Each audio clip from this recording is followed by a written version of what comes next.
ఈ రాత్రి ఈ ప్రార్థన కోడికకి చేరి వచ్చిన మీ అందరికి వందనాలు స్తోత్రాలు చెల్లిస్తూ ఉన్నాను. చాలా సంతోషం. తల్లిగారు గత దినాల్లో చెప్పినట్లుగా ఈ సజ్జవారి పాలెం ఈ ప్రాంతంలో నెలకు ఒకసారి ఈ విధంగా సువార్త కోడిక ఏర్పాటు చేయాలని తల్లిగారు చెప్పారు. ప్రభు చిత్తమైతే అలాగే ఏర్పాటు చేద్దామని నేను కూడా చెప్పాను. తల్లిగారు మేమిద్దరు మాట్లాడుకొని అలా దేవుని యొక్క కార్యం, ముఖ్యంగా దేవుని యొక్క వాక్యం ఈ ప్రాంతంలో ప్రకటించబడాలి, ఈ ప్రాంతంలో ఉంటున్న ప్రజలు రక్షించబడాలి. ఏ విధం చేతనో గుంపు జనాన్ని ప్రభు తన రాకడకై ఈ ప్రాంతంలో ప్రభువే సిద్ధపరచుదురుగాక. నిశ్చయముగా ఈ విధంగా దేవుడు కార్యం చేయబోతున్నాడు. దేవుని చిత్తమైతే ప్రతి నెల ఈ విధంగా ప్రార్థన కూడిక ఏర్పాటు చేయడం జరుగుతుంది. ఈ కూడికల ద్వారా ప్రభు యొక్క నామం మాత్రమే మహిమపరచబడునుగాక. బైబిల్ గ్రంథంలో కొరింథీయులకు రాసిన రెండవ పత్రిక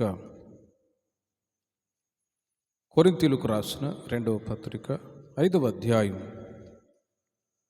17వ వాక్యాన్ని మనం చదువుకుందాం. కాగా ఎవడైనను క్రీస్తునందున్న ఎడల వాడు నూతన సృష్టి, పాతవి గతించను, ఇదిగో క్రొత్త బాయును. చాలు. చదవబడిన ఈ వాక్య భాగంలో అపోస్తుడైన పౌలు కొరింథీ సంఘానికి ఈ మాటలు తెలియజేస్తూ ఉన్నారు. కాగా ఎవడైనను క్రీస్తునందున్న ఎడల వాడు నూతన సృష్టి, పాతవి గతించను, ఇదిగో క్రొత్త బాయును అని అపోస్తుడైన పౌలు గారు కొరింథీ సంఘానికి తెలియజేస్తూ ఉన్నారు. ఎవడైనా క్రీస్తునందున్న ఎడల వాడు నూతన సృష్టి. ఈ రోజున క్రీస్తు మార్గంలో నడిపించబడుతూ ఉన్న ప్రజలు ఎంతోమంది ఉన్నారు. మరికొంతమంది క్రీస్తుని అనుసరించకుండా విమర్శించి మాట్లాడేవాళ్ళు మరికొంతమంది ఉన్నారు. యేసుక్రీస్తు వారి గురించి సరైన అవగాహన లేకుండా మాట్లాడేవాళ్ళు కొంతమంది ఉంటే, మరికొంతమంది వారి మనోనేత్రాలు వెలిగించబడి యేసుక్రీస్తు నిజమైన దేవుడని అంగీకరించి క్రీస్తు యొక్క అడుగుజాడల్లో ఆయన మార్గంలో నడిపించబడుతున్న వాళ్ళు ఎంతోమంది ప్రపంచ దేశాల్లో కనిపిస్తూ ఉన్నారు. కాబట్టి యేసుక్రీస్తు గురించి ఎరుగుటయే నిత్య జీవము అని బైబిల్లో రాయబడి ఉంది. క్రీస్తును గురించి రకరకాలుగా మాట్లాడుతూ ఉంటారు. ఆయన మన దేవుడు కాదు, అమెరికా వాళ్ళ దేవుడు అని చెప్పేవాళ్ళు ఉన్నారు. మరికొంతమంది ఆయన మనకు దేవుడు కాదు, అలాని తక్కువ కులస్తులకు దేవుడు, మాకు కాదు అని మరికొందరు మాట్లాడేవాళ్ళు ఉన్నారు. ఇలా ఎంతమంది ఎన్ని మాట్లాడుతూ ఉన్నా కూడా బైబిల్ చెప్తుంది యేసుక్రీస్తు ఆయన అందరికీ దేవుడై ఉన్నాడు. హల్లెలూయా. ఆయన పలాని వాళ్ళకి వీళ్ళకి వాళ్లకు అని దేవుడు, వాళ్ళకి దేవుడు కాదు, వాళ్ళకి మాత్రమే దేవుడు అని కాదు, కానీ యేసుక్రీస్తు ఆయన అందరికీ దేవుడై ఉన్నాడు. ఆ సంగతి చాలామంది ప్రపంచ దేశాల్లో ఎరుగకయే వారి మనోనేత్రాలు గురుడితనంగా ఉండి ఇంకనూ చీకటిలోని నలిగిపోతూ ఉన్నారు. కానీ ఈ రాత్రి వాక్యం చెప్తుంది, ఎవడైనాను క్రీస్తునందున్న ఎడల వాడు నూతన సృష్టి, పాతవి గతించిన సమస్తము నూతనమాయును, క్రొత్తబాయును అని వాక్యం చెప్తుంది. యేసుక్రీస్తు ఈ లోకానికి 2025 సంవత్సరాల క్రితం వచ్చారు. ఆయన మానవాళిగా ఈ లోకానికి దిగి వచ్చినప్పుడు ఆయన గురించి, ఆయన ఈ లోకానికి వచ్చినటువంటి ఉద్దేశాలు చాలా ఉన్నాయి. వాటిలో ముఖ్యముగా పాపులను రక్షించడానికి యేసుక్రీస్తు వారి లోకానికి దిగి వచ్చారు. 28 కారణాలు ఉన్నాయి క్రీస్తు ఈ లోకానికి రావటానికి. ఆ కారణాలన్నీ మనుషులు తెలుసుకున్నప్పుడు నిశ్చయముగా యేసుక్రీస్తు నిజమైన దేవుడని అంగీకరిస్తారు. యేసుక్రీస్తు వారు ఈ లోకానికి రావటానికి గల కారణం, ఈ లోకములో ఏదో మతాన్ని కులాన్ని స్థాపించడానికి రాలేదు, కానీ మనిషికి మార్గాన్ని చూపించడానికి వచ్చారు. క్రైస్తవ్యము అనేది ఒక మార్గము, మతం కాదు. అది చాలామందికి తెలియదు. యేసుక్రీస్తు వారు ఈ లోకంలో చీకటిలో, పాపములో, అంధకారములో, శాపములో నలిగిపోతున్న మానవాళి జీవితాన్ని వెలిగించటానికి, మార్గం చూపించడానికి వచ్చిన దేవుడు ఆయన. అందుకే యేసుక్రీస్తు వారు అంటారు, నేనే మార్గము, నేనే సత్యము, నేనే జీవమునే ఉన్నాను, నా ద్వారా తప్ప ఎవడు పరలోక రాజ్యములో ప్రవేశించలేరు అని. కనుకనే యేసుక్రీస్తు ఈ లోకంలో మార్గాన్ని చూపెట్టారు. మార్గం తప్పి తిరుగుతూ ఉన్న మనుషుల జీవితాల్లో ఆయన ఒక తారగా ఉదయించి, ఇదిగో ఈ మార్గంలోనే మీరు నడవండి, మీకు నిత్య జీవం కలుగుతూ ఉందని మార్గం తప్పి తిరిగిపోతున్న ప్రజల జీవితాలలో మార్గాన్ని చూపెట్టడానికి వచ్చిన మార్గదర్శకుడు ఆయన. అట్టి జీవము కలిగిన దేవుణ్ణి ఈ రాత్రి మనం ఆరాధించచ్చు ఉన్నాం. ఇంకా ఎరగని ప్రజలని ప్రభువే దర్శించి వారి మనోనేత్రములను వెలిగింప చేయుదురుగాక. కొరింథీ సంఘానికి పౌలు గారు చెప్తారు, ఈ యుగ సంబంధమైన దేవత అనేకుల మనోనేత్రములను గురడితనం కలగజేసింది. ఏంటి ఆ గురడితనం అంటే, ఇంకా క్రీస్తు మనకు దేవుడు కాదు, పలాని వాళ్ళకి దేవుడు, ఆయన అమెరికా వాళ్ళ దేవుడు అని రకరకాలుగా మాట్లాడుతూ ఉంటారు. కారణం ఏంటంటే వారి మనోనేత్రాలు ఇంకా అంధకారములోనే ఉన్నాయి. కానీ మనోనేత్రములు వెలిగింపబడిన వాళ్ళు క్రీస్తును అంగీకరించి దైవ మార్గంలో నడిపించబడుతూ ఉండగా, దేవుని ప్రజల జీవితాల్లో, మన జీవితాల్లో ప్రభు ఆయన మన హృదయంలో ప్రవేశించినప్పుడు మన జీవితాలలో ఒక నూతన సృష్టి కలిగింది. పాతవి గతించిన సమస్తము నూతనమాయను అని వాక్యం చెప్తుంది. ఈ సందర్భాన నా గురించి కూడా, మా కుటుంబాన్ని గురించి ఒక చిన్న సాక్ష్యం చెప్తాను. మేము కూడా మా కుటుంబంలో మా అమ్మ, నాన్న, మా అన్నయ్య, మా అక్క, నేను చిన్నవాడిని. మా అక్క నేను సేవకు వచ్చాం. ఆంటీ గారికి తెలుసు, రోజ్మేర్ అక్క. ఇద్దరు సేవకు వచ్చేసాం. అక్క 1996లో సేవకు వచ్చారు. ఇప్పుడు చీరాల్లో సేవ చేస్తున్నారు. నేను కూడా 2000లో సెమినార్ చేసి సేవకు రావడం జరిగింది. ఇలా మా అన్నయ్య ఇంటి దగ్గర ఉంటున్నారు, ఆయనకి 3 పిల్లలు. కుటుంబంలో ప్రభు నమ్ముకోవటానికి, ఎలా ప్రభు నమ్ముకున్నాము అనడానికి మీకు కొన్ని మాటలు చెప్తాను. మా కుటుంబంలో మా అమ్మ నాన్నకి మా బంధువులే చేతబడి చేశారు. ఆ చేతబడి ప్రభావం వలన మా నాన్న ఈ పున్నమ అమావాస్య వచ్చినప్పుడు ఒక్కడే వెళ్ళిపోయేవాడు, సమాధుల్లోకి వెళ్ళిపోయేవాడు. మా అమ్మ బాధపడి ఏడ్చుకుంటూ మరలా మా నాన్నని మరలా ఇంటికి తీసుకొచ్చేది. ఆ చేతబడి ప్రభావం వలన ఎక్కడికి వెళ్ళినా కూడా ప్రయోజనం కలగలేదు. కర్ణాటక, ఇటు ఆంధ్ర, ఏ స్టేట్లో పలానా చోటుకి వెళ్తే బాగవుతుందంటే చాలు మా అమ్మ నాన్న వెళ్ళిపోయేవాళ్ళు. మా నాన్న యొక్క పరిస్థితి ఆ చేతబడి ప్రభావం వలన కలిగే ఆ శక్తుల ప్రభావాన్ని బట్టి చాలా ప్రాంతాలన్నీ కూడా, కర్ణాటకలో ధర్మస్థలాన్ని ఒక తిరుపతిలాగా పెద్ద కొండ ఉంటుంది, అక్కడికి వెళ్ళేవాళ్ళు, నెల వెళ్ళేవాళ్ళు అక్కడికి. నేను చిన్నవాడిని కాబట్టి ఆ రోజుల్లో ఈ ఊర్లు తిరగడం, ఆయా ప్రాంతాలు చూడడం అంటే బాగా ఇష్టం. స్కూల్ ఎగ్గొట్టి మా అమ్మ నాన్నతో పాటు వెళ్ళేవాడిని. నేను కూడా వస్తాను, బస్సులో కిటికీ దగ్గర కూర్చొని పలాని ఊరు వచ్చిందని అన్నీ చదువుకుంటూ వెళ్తూ ఉండేవాడిని. చిన్న వయసు నుండి అలాంటి పరిస్థితుల్లో నేను చిన్న వయసులో ఉండగా మా నాన్న, మా అమ్మ కుటుంబంలో మా అమ్మ నాన్నకి ఆ చేతబడి శక్తుల ప్రభావాన్ని బట్టి తిరగని గుడులంటూ లేవండి. ఒక 20 సంవత్సరాల వరకు చాలా ఇబ్బంది పడుతూ వచ్చారు. మా నాన్న భయంకరమైన త్రాగుడుకు అలవాటు పడి చేతబడి ప్రభావం వలన ఈ యొక్క సమస్యలు, ఈ యొక్క ప్రభావం తొలగిపోవట్లేదు అని ఎన్నో ప్రాంతాలు తిరిగి ప్రయాసపడ్డా కూడా ప్రయోజనం లేదు. పూర్ణమ అమావాస్య వచ్చిందనుకోండి, వెంటనే ఆ చేతబడి శక్తుల ప్రభావం వలన ఏం చేస్తాడో అర్థం కాదు. ఇంట్లో మా అమ్మని కొట్టడం, తాగి రావడం, తర్వాత గుడులకి సమాధులు వెళ్ళిపోవడం, ఇలా ఆ చేతబడి ప్రభావం వలన 20 సంవత్సరాల వరకు ఇబ్బంది పడుతూ ఉండేవాళ్ళు. కానీ హొస్పేటలో దైవ సేవకులు యేసన్న గారు అక్కడ 3 రోజులు మీటింగ్స్ పెట్టారు. అక్కడికి వెళ్ళారు. అక్కడికి మా బంధువుల్లోనే ఒకళ్ళు చెప్పారు, ఎందుకు ఈ గుడుల చుట్టూ మీరు తిరుగుతారు? యేసన్న గారు అప్పట్లోనే ఆ ప్రాంతాల్లో ఒక 20-25 సంవత్సరాల క్రితం హోస్పేట ప్రాంతంలో 3 రోజులు మహాసభలు ఏర్పాటు చేస్తే అక్కడికి వెళ్ళాను. 3 రోజులు అక్కడ ప్రార్థనలో ఉండి దైవ సేవకుల యొక్క వాక్యాలు విని, ఆ 3 రోజులు చివరి రోజు బాప్తిసం తీసుకొని యేసన్న గారితో కలిస్తే అన్న చెప్పారు, ఈ పూజలు ఇవన్నీ మానేసేయండి, ఆ చాతబడి ప్రభావం తొలగిపోవాలి అనుకుంటే మీరు పరిపూర్ణంగా ప్రభులోనికి రండి, అప్పుడే మీ జీవితాల్లో దేవుడు కార్యాలు చేస్తాయని చెప్పినప్పుడు దైవ సేవకులు యేసన్న గారు చెప్పిన మాట వాళ్ళు అంగీకరించి ముంచడు బాప్తిసం తీసుకొని ఇక ఇంటికి వచ్చారండి.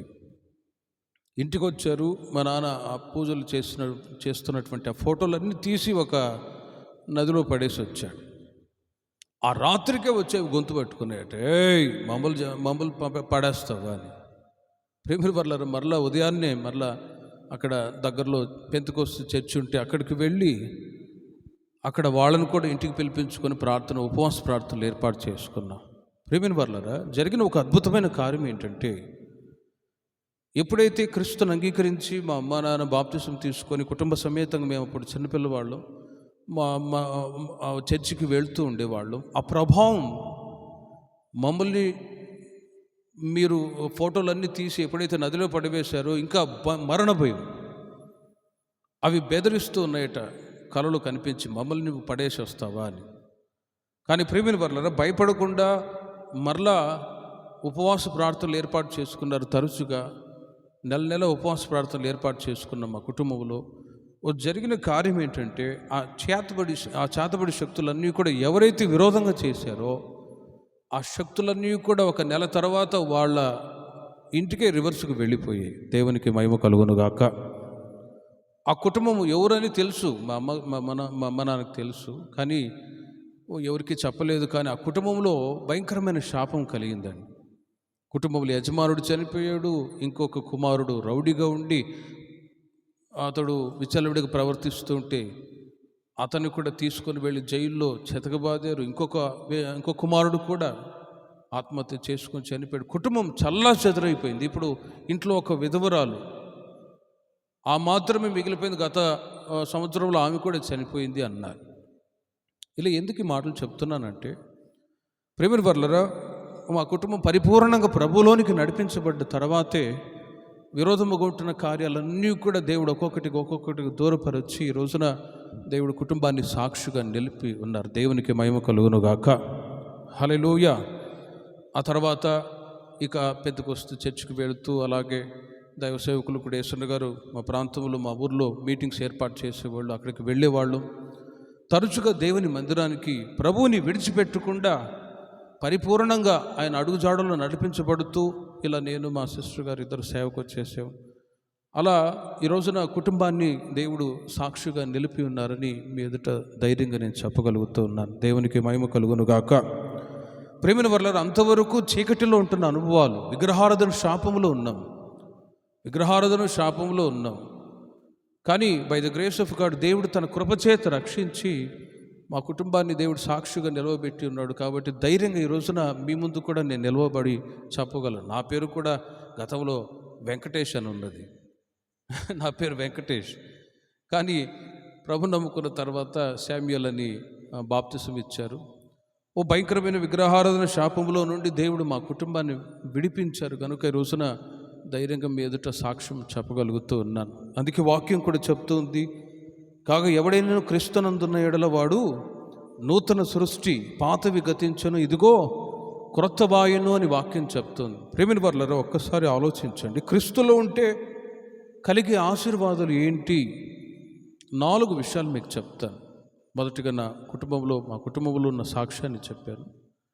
క్రీస్తులో ఉంటే కలిగే 4 ఆశీర్వాదాలు. 1, ఇప్పుడు మనం చదివిన వాక్యాన్ని మీరు చూడండి. ఎవడైనా క్రీస్తునందున్న ఎడల వాడు నూతన సృష్టి. ఉదాహరణకి సౌలు అనే వ్యక్తి గురించి మనం చదువుతూ ఉన్నాం. తిమోతికి రాసిన మొదటి పత్రిక 1వ అధ్యాయం 12వ వాక్యములో, తిమోతికి రాసిన మొదటి పత్రిక 1వ అధ్యాయం 12వ వాక్యములో అపోస్తలుడైన పౌలు సౌలుగా ఉన్నప్పుడు, పూర్వము దూషకుడను, హింసకుడను, హానికరుడనైన నన్ను తన పరిచర్యకు నియమించి నమ్మకమైన వారిగా ఎంచినందుకు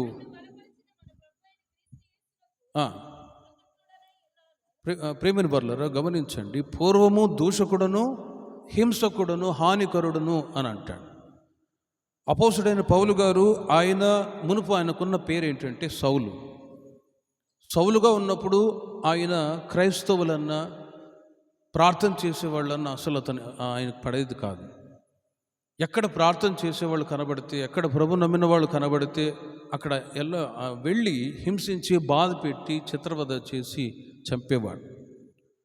భయంకరమైన, అందుకే తన గురించి తాను ఒక సాక్ష్యం చెప్తూ ఉన్నాడు, పూర్వము దూషకుడను హింసకుడను హానికరుడును. అలాంటి పరిస్థితుల్లో ఉన్న ఆ వ్యక్తిని సౌలు దమస్కు మార్గంలో వెళ్తూ ఉంటే ప్రభు ఆయనను దర్శించినప్పుడు ఆయన మనోనేత్రాలు వెలిగించబడ్డాయి. హల్లెలూయా. 2 కళ్ళు గ్రుడ్డివైపోయాయి. ఆయన మనోనేత్రాలు వెలిగించబడి క్రింద పడిపోయాడు. ప్రభు మాట్లాడుతూ ఉన్నాడు, ఇదిగో సౌలా సౌలా, నీవేళ నన్ను హింసించుచున్నావని ఒక స్వరం వినబడుతుంది. ప్రేమిని వర్లారా, ఆ స్వరాన్ని విని నీవు ఎవరు అని అడిగితే, నీవు హింసించుచున్న యేసుని నేను, నా మార్గంలో నడిపించబడుతున్న నా ప్రజలను నీవు హింసించి బాధ పెడతావా? ఇదిగో వాళ్ళు పొందుతున్న ఆ బాధ హింస నాకు తగులుతుంది. నన్ను నమ్మిన నా బిడ్డల్ని నీవు హింసిస్తున్నావా, బాధ పెడుతున్నావా? క్రైస్తవులను హింసించి బాధ పెడుతూ ఉంటే వాళ్ళ కన్నీళ్ళు ఎవరికి తగులుతుంది? ప్రభువుకి. నా బిడ్డల్ని నీవు హింసిస్తున్నావు, వాళ్ళు పడుచున్న బాధ నేను అనుభవించినట్లుగా ఉంది, కాబట్టి నీవు హింసించుచున్న యేసుని నేను. కాబట్టి ప్రభు ఆయనను దర్శించినప్పుడు ఆ మాటలను ఎప్పుడైతే విన్నాడో, ప్రేమిని వర్లరా, భౌతిక నేత్రాలు గ్రుడ్డివైపోయాయో, ఆత్మీయ నేత్రాలు తెరవబడ్డాయి. క్రింద పడిపోయాడు. తనతో ఉన్న వాళ్ళు తీసుకొని వెళ్ళి ఇంట్లో ఉంచారు. 3 రోజులు అన్నం నీళ్లు మానేసి ఉపవాసం ఉండి ప్రార్థన చేసుకుంటూ ఉన్నాడు. ఎవరు నన్ను దర్శించింది? ఆ ప్రభువే కదా క్రైస్తవులకి విరోధంగా నా మతమే గొప్పది, నా కులమే గొప్పది అని విరపెగుచున్న నా జీవితంలో వెలుగును ప్రకాశింపచేయటానికి నన్ను దర్శించిన ఆ యేసే నిజమైన దేవుడు అని ఎరిగి, అంతవరకు నా మతమే గొప్పది, నా కులమే గొప్పది, నేనే గొప్పవాణ్ణి, నేను నమ్ముకున్నటువంటి ఆచారాలు పద్ధతులు ఇవే అని లోక సంబంధమైన కార్యాలను బట్టి అతిశయపడుతూ ఉన్న సౌలు ప్రభు నమ్ముకున్న తర్వాత ఆయన మనోనేత్రాలు వెలిగించబడి ప్రభు నన్ను దర్శించాడు. ఇప్పుడు నెక్స్ట్ ఏం చేయబోతున్నాను, నేనేం చెయ్యాలి అని 3 రోజులు అన్నం నీళ్లు మాని ఉపవాసం ఉండి ప్రార్థన చేసుకొని ఉన్నాడు. ఆ ప్రాంతంలో అననీయ అనే సేవకుని ప్రభు దర్శించి, ఇదిగో అననీయ, తార్సువాడైన సౌలు అదిగో ఫలాని వీధిలో ఫలాని ఇంట్లో ఉన్నాడు, నీవు అతన్ని దర్శించి అతనితో మాట్లాడు. సౌలు అంటాడు, అతనితో నేను మాట్లాడటమా? అతను ఎవరు? భయంకరమైన క్రూరమైన వ్యక్తి, క్రైస్తవులంటే పడేది కాదు. అతని దగ్గరికి నీవు నన్ను వెళ్ళమంటావా అని అంటే, లేదు, ఇప్పుడు నువ్వు చూచుచున్నట్లుగా ఆయన సౌలు కాదు, ఆయన నేను దర్శించాను, నీవు వెళ్ళి అతని కొరకు ప్రార్థన చేయమన్నాడు. హల్లెలూయా. దేవుని యొక్క మాటను బట్టి అననీయ అనే సేవకుడు వెళ్ళి, తార్సువాడైన సౌలు గారి ఇల్లు ఎక్కడండి, ఇదేనా అని వెళ్తే, ఆ వీధిలోనికి వెళ్ళి అడిగితే, అదిగో ఇక్కడే ఉంది, మీరు వెళ్ళండి అంటే లోపలికి వెళ్ళి సౌలుతో మాట్లాడి ప్రభు దర్శించిన అనుభవాలన్నీ కూడా అతను కూడా తెలియచేస్తే, అన్నీ కూడా ప్రభు నన్ను నీ దగ్గరికి పంపించాడు అని చెప్పి, ప్రేమిని వర్లరా, సౌలు నిమిత్తం ప్రార్థన చేయగా అతని యొక్క 2 కళ్ళు బాగుపడ్డాయి. హల్లెలూయా. ఆ తర్వాత అననీయ అనే సేవకుని దగ్గర ప్రభు గురించి ఇంకా విషదంగా అనేక విషయాలు ఒక్కొక్కటిగా తెలుసుకుంటూ వచ్చాడు. ప్రభు అంటే ఎవరు? యేసుక్రీస్తు ఎందుకు ఈ లోకానికి వచ్చారు? ఆయన ద్వారా కలిగే ఆశీర్వాదాలు ఏంటి? ఆయన ఈ లోకంలో మార్గాన్ని చూపించడానికి వచ్చిన రక్షకుడు అనే విషయాలు అననీయ అనే సేవకుడు సౌలుకు తెలియచేసినప్పుడు, ప్రేమిని వర్లరా, అతని యొక్క మనోనేత్రాలు బాగుగా తెరవబడి పరిపూర్ణంగా యేసుక్రీస్తును అంగీకరించి ముంచడు బాప్తిసం తీసుకొని నూతన సృష్టిగా మారెను. హల్లెలూయా. అపోస్తలుల కార్యములు 9వ అధ్యాయము 18వ వాక్యాన్ని మీరు చూడండి. పొరల వంటివి రాలుగా దృష్టి కలిగి లేచి బాప్తిసం పొందెను. తర్వాత ఆహారము పుచ్చుకొని బలపడెను అని రాయబడింది. ప్రేమిన వర్లారా, ఎప్పుడైతే అతని యొక్క మనోనేత్రాలు వెలిగించబడ్డాయో, యేసుక్రీస్తే నిజమైన దేవుడిని ఎరిగి పరిపూర్ణంగా ప్రభుని అంగీకరించి మొదటి బాప్తిసం తీసుకొని ఆహారం పుచ్చుకొని బలము పొందెను. ఒక్కసారి ఆలోచించండి. వాక్యం చెప్తుంది, ఎవడైనాను క్రీస్తునందున్న ఎడల వాడు నూతన సృష్టి, పాతవి గతించను, ఇదిగో క్రొత్త వాయును అని వాక్యం చెప్తుంది. అంతవరకు సౌలుగా పాత స్వభావాలు, పాత పద్ధతులు, పాత మనిషిగా జీవించుచున్న అతని జీవితంలో ప్రభు దర్శించిన వెంటనే ఒక క్రొత్త సృష్టిగా పరిపూర్ణమైనటువంటి మారు మనసును ప్రభు యొద్ద పొందుకొని బాప్తిసం తీసుకొని జన్మకర్మ పాపాల నుంచి విడుదల పొంది నవీన స్వభావాన్ని ధరించుకొని క్రీస్తుకు సాక్షిగా నిలిచాడు. ఒక్కసారి ఆలోచించండి. అందుకే ఇప్పుడు చెప్పాను కదా, ప్రభు నమ్ముకున్న తర్వాత, నా పేరు అంతవరకు వెంకటేష్ అని ఉండేది, బాప్తిసం తీసుకున్న తర్వాత శామ్యుయల్గా మార్చారు. సౌలు పౌలుగా మారాడు. ఎప్పుడైతే బాప్తిసం తీసుకున్నాడో ప్రేమిన వర్లరా, సౌలు అంతవరకు సౌలుగా దూషకుడుగా, హానికరుడుగా ఉన్నటువంటి అతని యొక్క జీవితం మార్చబడింది. కాబట్టి క్రీస్తులోనికి వచ్చాడు కనుక ఇప్పుడు సౌలుగా ఉన్న ఆయన పౌలుగా మారిపోయాడు. దేవునికి మహిమ కలుగునుగాక. పాతవి గతించను, సమస్తము నూతనమాయను అని వాక్యం చెప్తోంది. ఇంకా పాత స్వభావాల్లోనే, పాత పద్ధతుల్లోనే, చీకట్లోనే ఆ వ్యక్తి ఉన్నట్లయితే నూతన సృష్టిగా మారేవాడు కాదు. క్రీస్తుని గురించి సాక్షిగా నిలిచి ఉండేవాడు కాదు. ఎప్పుడైతే యేసుక్రీస్తుని అంగీకరించి ఆయన చీకటిలో నుండి వెలుగులోనికి వచ్చాడో ఆయన జీవితం వెలుగుమయముగా మార్చబడి నిత్య జీవానికి వారసుడుగా ఉండేటట్లుగా దేవుడు ఆయనను ఎన్నుకున్నాడు. అందుకే వాక్యం చెప్తుంది,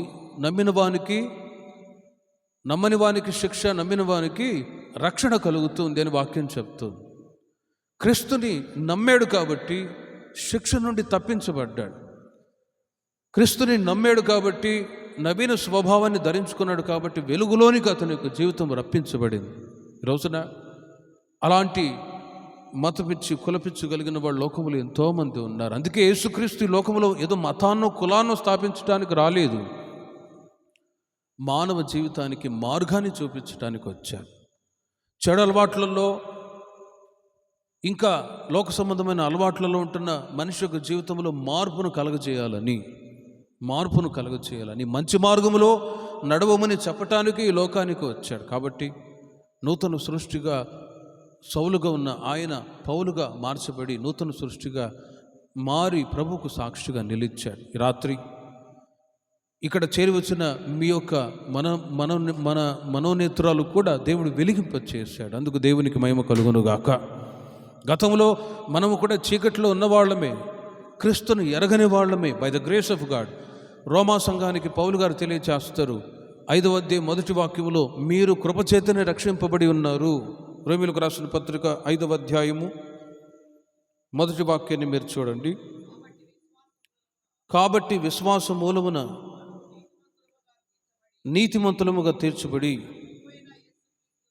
మన ప్రభు అయిన యేసుక్రీస్తు ద్వారా దేవునితో సమాధానము కలిగి ఉందము. ఆయన ద్వారా మనము విశ్వాసము వలన ఈ కృప యందు ప్రవేశము గలవారమై, చాలు అందులో నిలిచి ఉండి కృప వలన ఈ విశ్వాసంలోనికి మనం వచ్చాం. ఎంతోమందికి సువార్తను ప్రకటిస్తూ ఉన్నాం, ఎంతోమందికి నిజమైన దేవుడు యేసుక్రీస్తుని ప్రకటిస్తూ ఉన్నాం, మనోనేత్రాలు వెలిగించబడుతూ ఉన్నాయి. కానీ మతకట్లు, కులకట్లు ఇవి అడ్డుగా వచ్చి క్రీస్తులోనికి రాని పరిస్థితి. కానీ అందులో నుండి రావాలి అంటే ప్రేమిన వర్లరా, అనుగ్రహము, కృప కావాలి. కృప ఎవరి మీదైతే, ఎవరి జీవితాల్లో అయితే అనుగ్రహించబడుతుందో వాళ్ళే క్రీస్తులోనికి రాగలరు. హల్లెలూయా. ఆ కృప ఇక్కడ చేరి వచ్చిన మీ జీవితాల్లో కూడా ప్రత్యక్షపరచబడింది. కాబట్టి ఈ రోజున క్రీస్తును అంగీకరించి నూతన సృష్టిగా మారి మనము కూడా ప్రభు మార్గంలో నడిపించబడుతూ ఉన్నాం. కనుక ఎవడైనాను క్రీస్తునందున్న ఎడల వాడు నూతన సృష్టి, పాతవి గతించను, సమస్తము నూతనమాయను అని వాక్యం చెప్తుంది. సరే, నూతన సృష్టిగా మారాం. సంవత్సరాలు గడిచే కొలది, రోజులు గడిచే కొలది ఆ నూతన సృష్టిలో ఉన్నటువంటి అనుభవాలు కాచుకుంటున్నామా అని అంటే కొందరు కాచుకున్న వాళ్ళు ఉన్నారు, కొందరు నూతన సృష్టిగా మార్చబడిన అనుభవాలు కాచుకోనని స్థితిలో బలహీనులై ఆత్మీయ జీవితంలో దిగజారిపోయిన వాళ్ళు కూడా ఉన్నారు. ప్రేమిన వర్లరా, బైబిల్లో ఓ తండ్రికి 2 కుమారులు ఉన్నారు. వాళ్ళలో చిన్న కుమారుడు ఏం చేశాడంటే తన ఆస్తిని తన తండ్రి దగ్గర అడిగి, నాన్న నా పేరు మీద ఎంత ఆస్తి ఉందో అదంతా నాకు ఇచ్చేసి.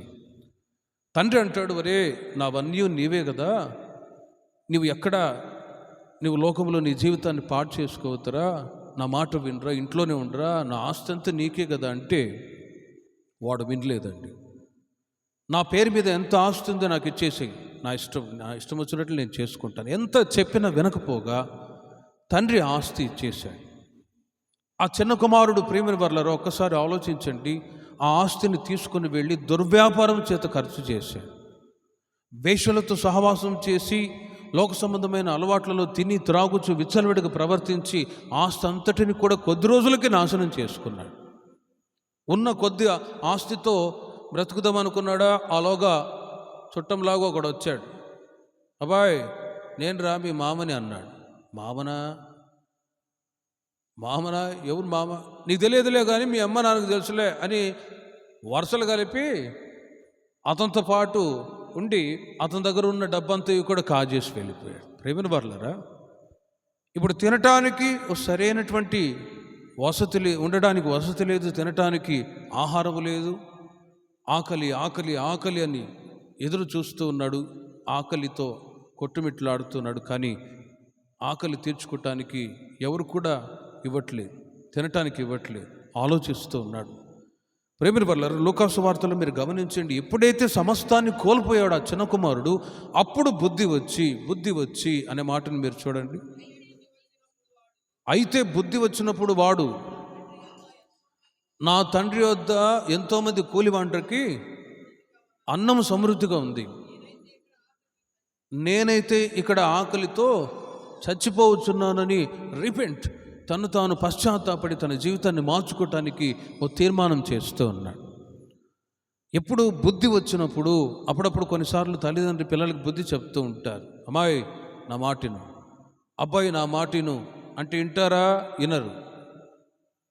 జీవితాన్ని నష్టపరుచుకొని ఇబ్బందులు పడ్డ తర్వాత అప్పుడు వచ్చి నేను వినలేదు అని అప్పుడు బాధపడతాడు. ఏం ప్రయోజనం? ఇప్పుడు చిన్న కుమారుని యొక్క పరిస్థితి అలాగే జరిగింది. తన జీవితాన్ని నాశనం చేసుకున్నాడు. ఆ తర్వాత ఉన్న ఆస్తంతా కూడా దుర్వ్యాపారం చేత ఖర్చు చేశాడు. సమస్తాన్ని కోల్పోయి ఇప్పుడు ఏం చేస్తున్నాడు? నా తండ్రి ఇంట పని వాళ్ళకి సమృద్ధిగా ఆహారం ఉంది, నాకు ఇప్పుడు ఆహారం లేదే.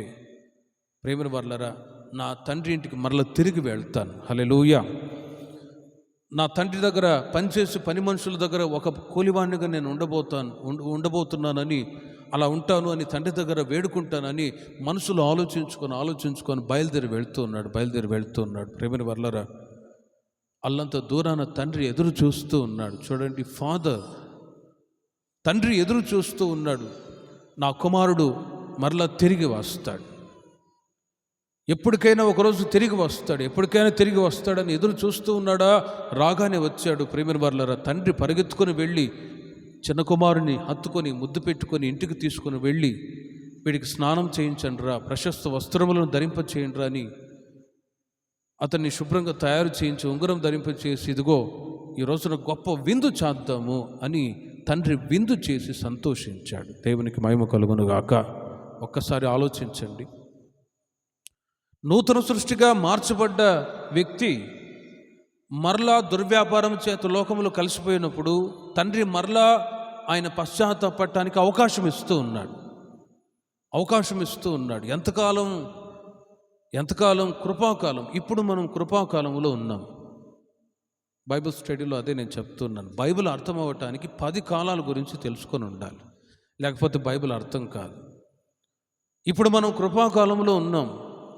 ఈ కృపాకాలంలో ప్రభు దగ్గరకు వచ్చి కృప పొందటానికి ప్రభు కృపాసనం యొద్దకు వచ్చి బ్రతిమలాడుతున్నంత వరకు ఆ కృప దేవుని ప్రజలైన వాళ్ళకి, లేక ఆత్మీయ జీవితంలో వెనకబడిపోయిన వాళ్ళకి ఒక అవకాశాన్ని దేవుడు ఇస్తాడు. ఈ కృపాకాలం గడిచిపోయిందా, నెక్స్ట్ ట్రిబల్యూషన్ పీరియడ్, శ్రమల కాలం వస్తుంది. ఆ శ్రమల కాలంలో వచ్చి యేసయ్యా నన్ను క్షమించు, మీ పాదాల దగ్గర నేను వస్తున్నానంటే అప్పుడు మీరెవరో నాకు తెలియదు అంటాడేమో. కాబట్టి కృపాకాలంలోనే దేవుని ప్రజల జీవితాల్లో ఆత్మీయ జీవితంలో వెనకబడిపోయిన అనుభవాలు ఉన్నప్పుడు తండ్రి ప్రేమ కలిగి మరలా నూతన సృష్టిగా మార్చాలని ఆయన ఎదురు చూస్తూ ఉన్నాడు. ప్రియమైన వాళ్ళ చిన్న కుమారుడు రాగానే హత్తుకొని ముద్దు పెట్టుకొని గొప్ప విందు చేసి సంతోషిస్తూ ఉంటే పెద్ద కుమారుడు వచ్చి అడుగుతూ ఉన్నాడు, నానా ఇన్ని రోజులు నీ దగ్గర ఉన్నాను. పెద్ద కుమారుడుగా ఎప్పుడైనా విందు చేసావా అని అలిగాడు. వెంటనే తండ్రి అంటాడు, ఒరే నువ్వు ఎల్లప్పుడూ నాతో కూడా ఉన్నవాడు వీరా, వీడైతే చచ్చి బ్రతికెను. చప్పట్లు కొట్టండి గట్టిగా. వీడైతే చచ్చి బ్రతికాడురా, అందుకే విందు చేస్తూ ఉన్నాను. చచ్చి బ్రతికాడు. ఏ విధంగా?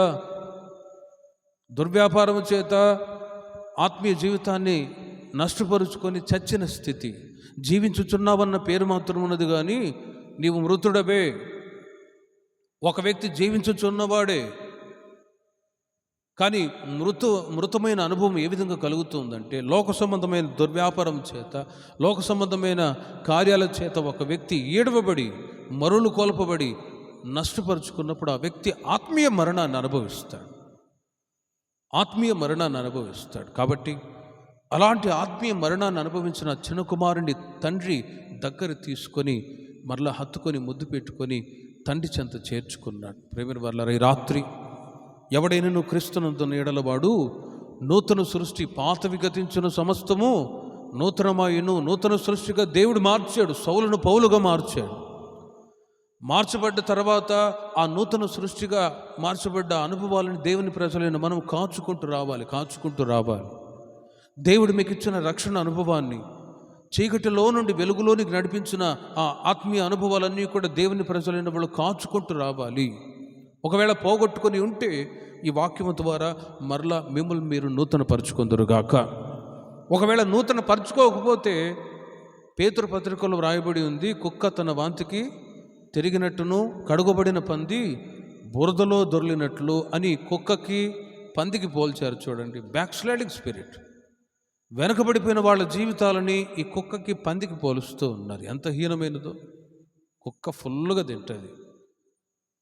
తింటదా లేదా? తింటది. ఫుల్గా తిని బిర్యానీ, పెళ్ళిలో బిర్యానీ, మిగిలిన బిర్యానీ మొత్తం తిని ఓవర్లోడ్ అయిపోయి క్యాక్కన ఎక్కింది. అయ్యయ్యో బిర్యానీ పోయింది అని చెప్పి మరలా కక్కిన దాన్ని తింటుంది. ఎంత అసహ్యమో చూడండి. పందిని ఎంత సోకు చేసినా కూడా ఆ మధ్య అమెరికా దొరగారు పంది పిల్లల్ని, కుక్క పిల్లల్ని, పిల్లి పిల్లల్ని బాగా పెంచుకుంటారు. ఆ పందిని కూడా పెంచాడంట, పంది పిల్లల్ని. అది ఏ కాడికి మురికిలో పడ్డానికే ఇష్టపడిద్ది కానీ శుభ్రతను కోరుకుంటుందా? కోరుకోదు. ఆ దొరగారు కూడా ఆ పంది పిల్లలను తీసుకొచ్చి దానికి ఒక డ్రెస్ కుట్టించి, పౌడర్ వేసి, స్నానం చేయించి, బెడ్ మీద పడుకోబెట్టి ఉదయం సాయంత్రం వాకింగ్ చేపిస్తూ ఉండేవాడట. సాయంత్రం పూట వాకింగ్ చేపిస్తూ ఉంటే అది మురికి కాలువ స్మెల్ వచ్చి ఆ చైన్ని అలా లాగేసుకొని అందులో పోయి పడి, ఆహా నా ధన్యత, ఓహో. చూడండి, పంది శుభ్రతను కోరుకుంటుందా? ఆ రొచ్చులో ఉండటానికే ఇష్టపడుతుంది. ఉదాహరణ చెప్పాను. కాబట్టి ఈ ఆత్మీయ జీవితంలో వెనకబడిపోయిన వాళ్ళ జీవితాలు కూడా వాటితో పోల్చారు. చూడండి ఎంత హీనమైన పరిస్థితి. అందుకే సౌలు పౌలుగా మారిన తర్వాత మరలా సౌలుగా మారటానికి ఇష్టపడలేదు. ఇశ్రాయేలు ప్రజల గురించి మనం చదువుతూ ఉన్నాం. ఐగుప్తులో నుంచి ఇశ్రాయేలు ప్రజలను విడిపించినప్పుడు వాళ్ళు పాట పాడి దేవుని స్తుతిస్తూ ఆనందిస్తూ కనాన్ దేశానికి సంతోషంగా వెళ్ళవలసిన వాళ్ళకి మార్గంలో కష్టాలు, ఇబ్బందులు, సమస్యలు రాగానే, మోషే ఈ అరణ్యంలో ఎందుకు మమ్మల్ని తెచ్చావు? మమ్మల్ని చంపటానికి తీసుకొచ్చావా? నీళ్లు లేవు, మేమేం తాగాలి అని మోషే మీద సణుగుతూ గొణుగుతూ వచ్చాం. నీళ్లు లేకపోయినా సణుగులు గొనుగులే. ఆ తర్వాత ఆహారం లేకపోయినా, మోషే ఈ అరణ్యంలో మాకు ఆహారం లేదు, మేమేం తినాలి? అనవసరంగా ఐగుప్తులో మేము సమృద్ధిగా తిని అక్కడే క్షేమంగా ఉండేవాళ్ళం, ఇప్పుడు అనవసరంగా తెచ్చావు. తీసుకొని రాకమునుపేమో ప్రభువా మమ్మల్ని విడిపించు అని ప్రార్థన చేశారు. విడుదల చేసిన తర్వాత, విడుదల పొంది కనాన్ దేశానికి నడిపిస్తున్న సమయంలో మార్గంలో వీళ్ళకి ఎదురైన కష్టాల మధ్యలో సణుగుతూ గొణుగుతూ వచ్చారు దేవుని మీద, మోషే మీద. ప్రేమిల వాళ్ళారా, చాలా సందర్భాల్లో దేవునికి కోపం వచ్చింది. మోషే వీళ్ళని అగ్ని చేత నాశనం చేస్తానన్నప్పుడు మీడియేటర్గా, మధ్యవర్తిగా ఉండి మోషే విజ్ఞాపన చేస్తూ ఉన్నాడు, ప్రభువా వీళ్ళని అరణ్యంలో చంపేస్తే మరి పాలు తేనెలు ప్రవహించే దేశాన్ని నేను నీ సంతతిని నడిపిస్తాను అని వాగ్దానం చేసావు కదా పితరులతో, మరి ఆ వాగ్దానాలు ఏమవుతాయి? కాబట్టి వీళ్ళని చంపొద్దు అని చెప్పి ప్రియమైన వారలారా, మోషే, సేవకుడైన మోషే ఇశ్రాయేలు ప్రజల మధ్యలో నిలిచి మధ్యవర్తిగా విజ్ఞాపన చేస్తూ ఉన్నప్పుడు ఇశ్రాయేలు ప్రజలు నాశనం కాకుండా తప్పించబడ్డారు. దేవునికి మహిమ కలుగును గాక. ప్రియమైన వారలారా, దేవుని ప్రజలైన వాళ్ళు క్షేమంగా కనానుకు చేరాలి అంటే, దేవుని ప్రజలైన వాళ్ళు నశించిపోకుండా అరణ్యంలో క్షేమంగా వాళ్ళ కష్టాల్లో కూడా వారికి దేవుడు తోడే ఉండి నడిపించడానికి అక్కడ సేవకుడైన మోషేని ఎన్నిక చేసుకున్నాడు. కాబట్టి దేవుని ప్రజల మధ్యలో సేవకుల యొక్క నడిపింపు, ప్రార్థన, ఈ దైవభక్తి చాలా ప్రాముఖ్యమైనది. హల్లెలూయా. అప్పుడే మనము కనాన్ దేశానికి చేరగలం. ఇశ్రాయేలు ప్రజలు వాళ్ళు ఐగుప్తులో నుంచి విడుదల పొందిన తర్వాత నూతన సృష్టిగా మార్చబడ్డప్పుడు వాటిని బట్టి సంతోషపడకుండా దేవుని మీద, మోషే మీద సణుగుతూ వచ్చారా? అప్పటికే కొంతమంది ఆకులు రన్నట్టుగా అరణ్య యాత్రలో నశించిపోయారు. కానీ ఒక శేష జనం మాత్రం కనాన్ దేశానికి చేరి వచ్చారు. ప్రేమైన వర్లరు గనుక ఎవడైనా క్రీస్తునందున్న యెడల వాడు నూతన సృష్టి, పాతవి గతించిన సమస్తము నూతనమాయును అని వాక్యం చెప్తోంది. క్రీస్తులో ఉన్నప్పుడు నూతన సృష్టిగా మార్చబడతారు. నూతన సృష్టిగా మారిన ఆ అనుభవాన్ని దేవుని ప్రజలైన ప్రతి ఒక్కరూ కాచుకుంటూ రావాలి, ఎక్కడ ఆత్మీయ జీవితంలో వెనకబడిపోకుండా. అందుకే హెబ్రీయులకు రాసిన పత్రిక 12వ అధ్యాయం 1వ వాక్యములో, విశ్వాసమునకు కర్తయు దానిని కొనసాగించేవాడు నేను యేసు వైపు చూచుచు ఈ పరుగు పందెములో మీరు ఓపికతో పరిగెత్తండి. మనుషుల వైపు, మనుషుల బలహీనతల వైపు చూసినట్లయితే మీరు పరిగెత్తలేరు. అందుకే గాడిదలకు కూడా గంత కట్టి ఉంటారు, అటు ఇటు సూపులు సరిగ్గా ఉండాలని. అటు ఇటు చూస్తే అది బోర్ల పడింది, అటు ఇటు చూస్తే కాళ్ళు చేతులు విరుగుతాయి. అందుకే పరుగు పందెంలో పరిగెత్తే వాళ్ళు బహుమతిని చూస్తూ పరిగెత్తాలి, కానీ అటు ఇటు చూడకూడదు. చాలా సంవత్సరాల క్రితం యేసన్న గారు చెప్పారు, పరుగు పందెంలో పరిగెడుతూ ఉన్నారు కొంతమంది. ఒకడు మంచి స్పీడ్గా పరిగెత్తేవాడు, వాడే గెలుస్తాడు అని లేడీ ఆమె అమ్మాయే గెలుస్తుంది అని ఒక హోప్స్ పెట్టుకొని ఉన్నారు. అయితే ఆ అమ్మాయికి ఒక వీక్నెస్ ఏంటంటే, ఈ గోల్డ్ అంటే బాగా ఇష్టం అమ్మాయికి. అప్పుడు తోటి ఫ్రెండ్స్ అందరూ మాట్లాడుకున్నారట, ఈ అమ్మాయి ఈ సంవత్సరం అసలు గెలవకూడదు, ఈ అమ్మాయి ఓడిపోయేటట్లు మనం ఏం చేద్దామంటే ఒక అమ్మాయి అన్నదట, అమ్మాయికి గోల్డ్ అంటే బాగా ఇష్టం, కాబట్టి ఆ గోల్డ్తో ఆమెను పడేద్దాం ఆ పిల్లని అని వీళ్ళు ఆలోచించుకొని వరుసగా నిలవబడి ఉన్నారు. 1, 2, 3 అని విజువల్ ఏంగానే ఇక అమ్మాయితో పాటు మిగతా అమ్మాయిలు కూడా అందరూ పరిగెడుతూ ఉంటే ప్రక్కన ఉన్న అమ్మాయి ఒక గోల్డ్ రింగ్ అలా ముందు విసిరేసిందట. పరిగెత్తే అమ్మాయి బహుమతిని చూసి పరిగెత్తాలి కదా, ఏం చేసింది, అయ్యో గోల్డ్ రింగు అని చెప్పేసి ఆ గోల్డ్ రింగ్ తీసుకొని పరిగెద్దామని వెళ్ళిందా, బోర్ల పడింది అక్కడే. అందుకే విశ్వాసమునకు కర్తయు దాన్ని కొనసాగించేవాడునైనా యేసు వైపు చూచుచు, ఈ లోకం వైపు చూసినట్లయితే, మనుషుల వైపు, మనుషుల బలహీనతల వైపు చూసినప్పుడు దేవుని ప్రజలు పరిగెత్తలేరండి. కనుక యేసుక్రీస్తునే మనము చూస్తూ పరుగు పందెములో ఓపికతో పరిగెత్తుదము గాక. అప్పుడే ఎక్కడ తొట్టిల్లకుండా మన పాదములను యేసయ్య బండ మీద స్థిరపరచును గాక. రోమీయులకు రాసిన పత్రిక 8వ అధ్యాయం 1వ వాక్యములో, క్రీస్తు యేసునందున్న వారికి ఏ శిక్షా విధియు లేదు అని వ్రాయబడి ఉంది. క్రీస్తు యేసునందున్న వారికి ఏ శిక్షా విధియు లేదు. బైబిల్లో నోవాహు గురించి మనం చదువుతూ ఉన్నాం. చాలా సంవత్సరాల క్రితం నోవాహు దినాల్లో ఆకాశము నుండి దేవుడు భూమిని చూసినప్పుడు మనుషులందరూ తమ మార్గములను చెరుపుకొని ఉన్నారు. మనిషి ఆలోచించే ఆలోచనలు, తలంపులు కేవలము చెడ్డదిగా ఉండటం చూచి, మనుషులని నేను పరిశుద్ధులుగా, పవిత్రులుగా ఉండమని సృష్టిస్తే వీళ్ళు స్వచిత్తాన్ని ఆధారం చేసుకొని పాపములు పడ్డారే, వీళ్ళు ఆలోచించే ఆలోచనలు, ఊహలు కేవలం చెడ్డదిగా ఉండట ప్రభు చూచి, ఇట్టి జనం భూమి మీద ఉండకూడదు, ఓ నీతిగల సంతతిని నేను కలగజేస్తాను మరలా అని ఆలోచించి ఆకాశము నుండి భూమిని చూసినప్పుడు మనుషులందరూ త్రోవ తప్పి తిరిగిపోతూ ఉంటే నోవాహు దినాల్లో నోవాహును దేవుడు చూచినప్పుడు నోవాహు దేవుని దృష్టికి కృప పొందిన వాడాయను. హల్లెలూయా. నీతిపరుడుగా, నిందారహితుడుగా, దేవునితో కూడా నడిచిన వాడుగా కనబడ్డప్పుడు తిన్నగా ఆయన దగ్గరకు వచ్చి, ఇదిగో నోవాహు, నీవు వెళ్ళి ప్రజల మధ్యలో నీవు నీతిగల సువార్తను ప్రకటించు. మనుషులు ఆలోచించే ఆలోచనలు, తలంపులు, మార్గాలు సరిగ్గా లేకుండా విచ్చలవిడిగా ప్రవర్తిస్తూ ఉన్నారు. తినుచు, త్రాగుచు, పెళ్లి చేసుకొనొచ్చు, పెళ్లికిచ్చుచు, లోక సంబంధమైన కార్యక్రమాల్లోనే ఎక్కువగా ఉన్నారు. కాబట్టి చెడుతనములో నుండి విడుదల పొంది మంచితనాన్ని హత్తుకొని జీవించేటట్లు నీవు వెళ్ళి సువార్తను ప్రకటించమని చెప్తే నోవాహు వెళ్ళి చాలా సంవత్సరాలకు సువార్తను ప్రకటిస్తూ వచ్చాడు. ఇదిగో సహోదరి సహోదరులారా, ప్రభు నాతో చెప్పాడు, ఇక కొద్ది రోజులకి భూమి మీద జలప్రళయం రాబోతుంది. ఈ భూమి జలప్రళయం ద్వారా నాశనం కాబోతుంది. గనుక ఆ జలప్రళయం నుండి తప్పించబడాలి అంటే మీ చెడుతనాన్ని వదులుకొని మంచితనాన్ని హత్తుకొనండి అని నీతి గల సువార్తను ప్రకటిస్తూ ఉన్నా కూడా ప్రజలు ఒక చెవిన వింటున్నారు, ఒక చెవిన వదిలేస్తూ ఉన్నారు. వచ్చిన తర్వాత చూసుకోవచ్చులే. ఈ నోవాహు గారు ఎప్పుడు చూసినా ఈ సువార్త చెప్తూ ఉంటాడు, వచ్చిన తర్వాత చూసుకోవచ్చులే. ఏది ఆ జలప్రళయం వచ్చింది లేదు, పోయింది లేదు, అనవసరంగా చెప్పి భయపెడుతున్నాడు అన్నట్టుగా నెగ్లిజెన్స్, నిర్లక్ష్య స్వభావముతో నోవాహు చెప్తున్న ఆ నీతిగల సువార్త మాటల్ని ప్రక్కన పెట్టారు. ఒక్కసారి ఆలోచించండి.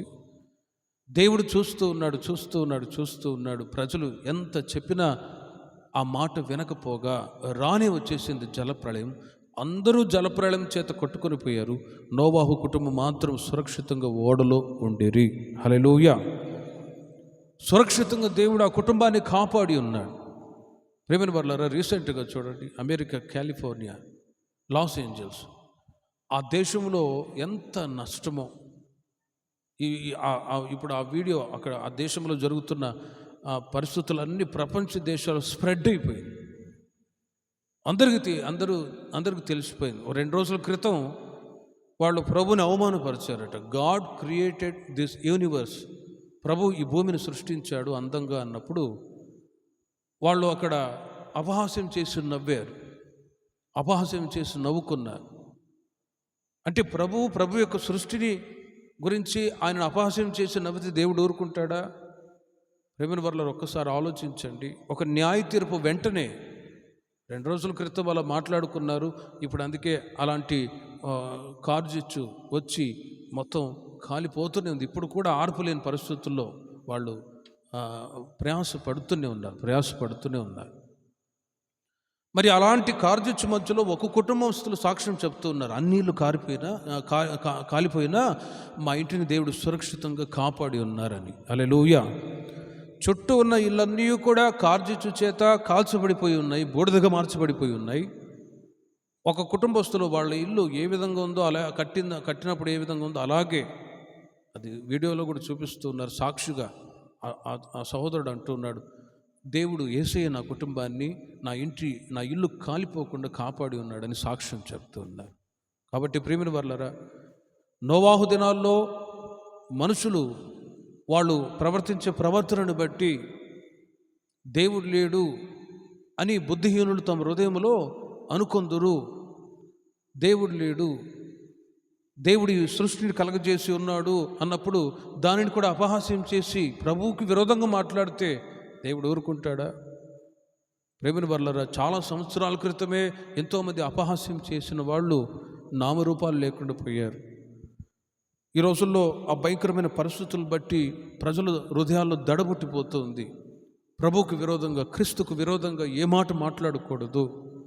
ఆయన రోషము కలిగిన వాడు, జీవము కలిగిన వాడు, ఆయనకు విరోధంగా మాట్లాడితే శిక్ష అనుభవిస్తారని ప్రపంచ దేశాల్లో ఇప్పుడు జరుగుతున్న ఆ పరిస్థితులను బట్టి భయం పుట్టుకొస్తుంది. గనుక యేసుక్రీస్తు గురించి ప్రకటించడం, ప్రభు నమ్ముకొని దైవ మార్గంలో నడిపించబడడం, ఇవన్నీ కూడా ఒట్టివి కావు. ఇదేదో మేము టైంపాస్కి వచ్చి ఇక్కడ ఏదో దేవుని యొక్క మాటలు చెప్పి వెళ్ళిపోవడానికి నేను రాలేదు. లైట్లు కట్టి సౌండ్ సిస్టమ్ పెట్టి ఇవన్నీ పనిపాట లేకుండా మనం ఏర్పాటు చేసుకుంటున్నామా? లేదు కదా.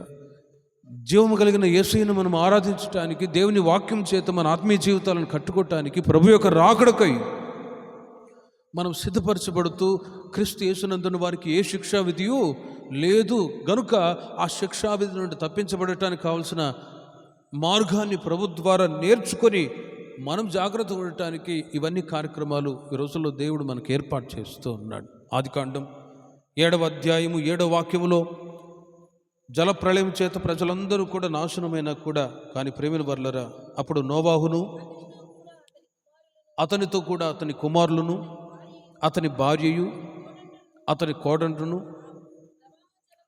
ఆ ప్రవాహ జలములను తప్పించుకొనుటకై చూడండి ఆ ఓడలో ప్రవేశించిరి. చాలు, మొత్తం 8 మంది ఆ ఓడలో ప్రవేశించి సురక్షితంగా కాపాడబడ్డారు.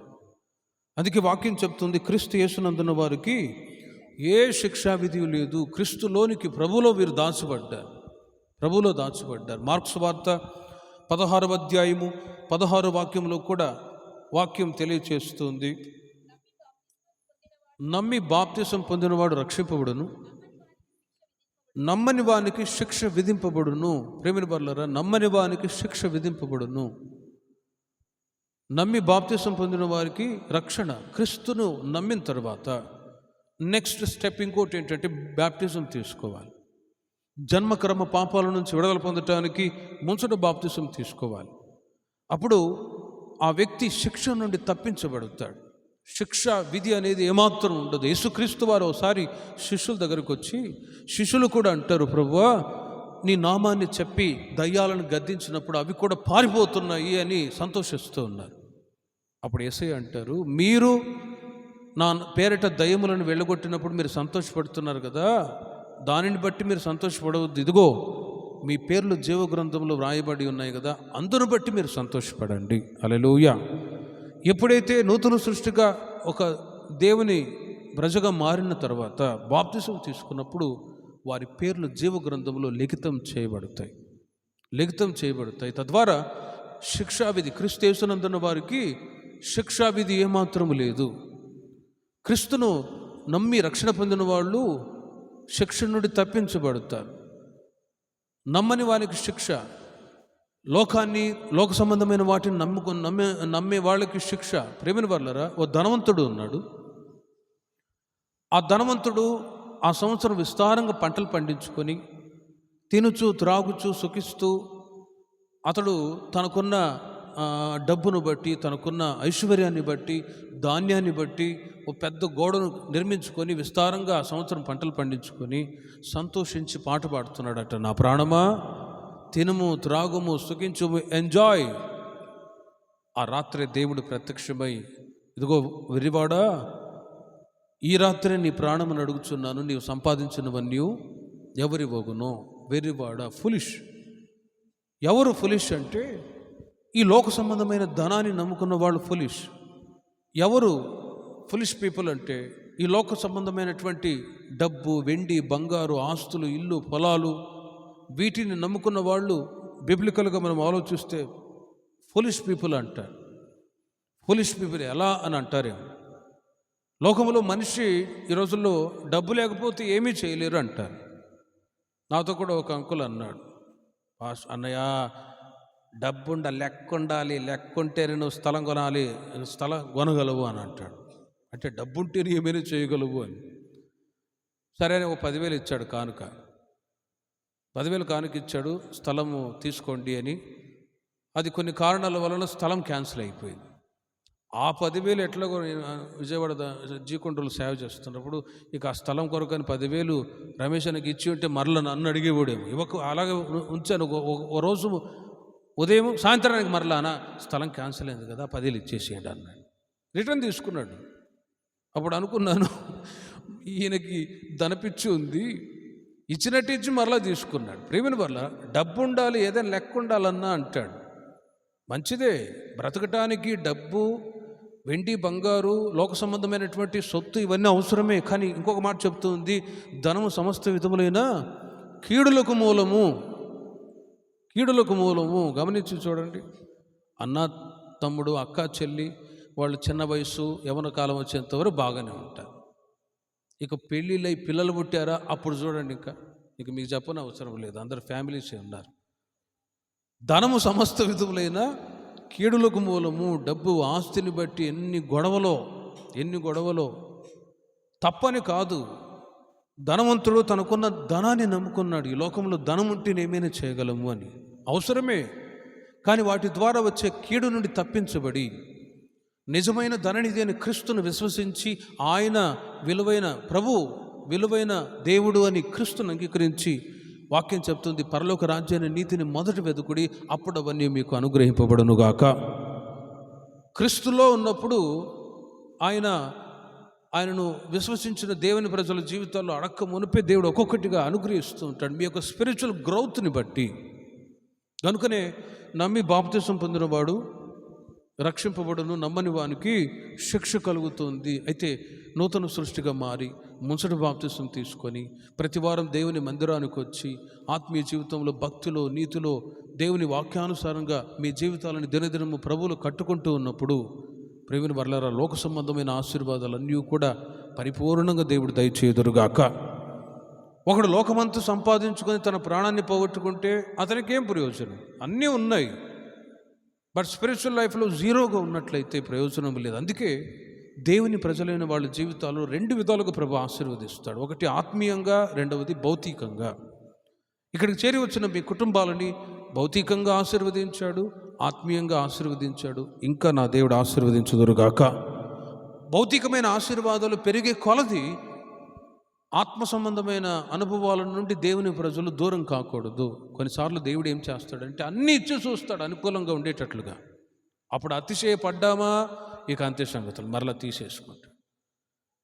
ఇవ్వడమై ఆయన చేతుల్లో ఉంది, తీసివేయడం కూడా ప్రభు చేతుల్లోనే ఉంది. అది గుర్తెరగాలి. యోబు అన్నీ కూడా కోల్పోయినప్పుడు ఏమన్నాడు? యెహోవా ఇచ్చెను, యెహోవాయే తీసుకొని ఆయన నామానికి మహిమ కలుగును గాక అన్నాడా? కాబట్టి మరలా రెండంతల దీవెన దయచేశాడు. హల్లెలూయా. కాబట్టి ప్రేమైన వర్లారా, క్రీస్తు యేసునందున్న వారికి ఏ శిక్షా విధియు లేదు. క్రీస్తు యేసునందున్న వారికి. మూడవదిగా యోహాను సువార్త 15వ అధ్యాయం 5వ వాక్యాన్ని మీరు చూడండి. యోహాను సువార్త 15వ అధ్యాయం 5వ వాక్యములో, ద్రాక్షావల్లిని నేను, తీగెలు మీరు, ఎవడు నా యందు నిలిచి ఉండునో, నేను ఎవని యందు నిలిచి ఉండునో వాడు బహుగా ఫలించును.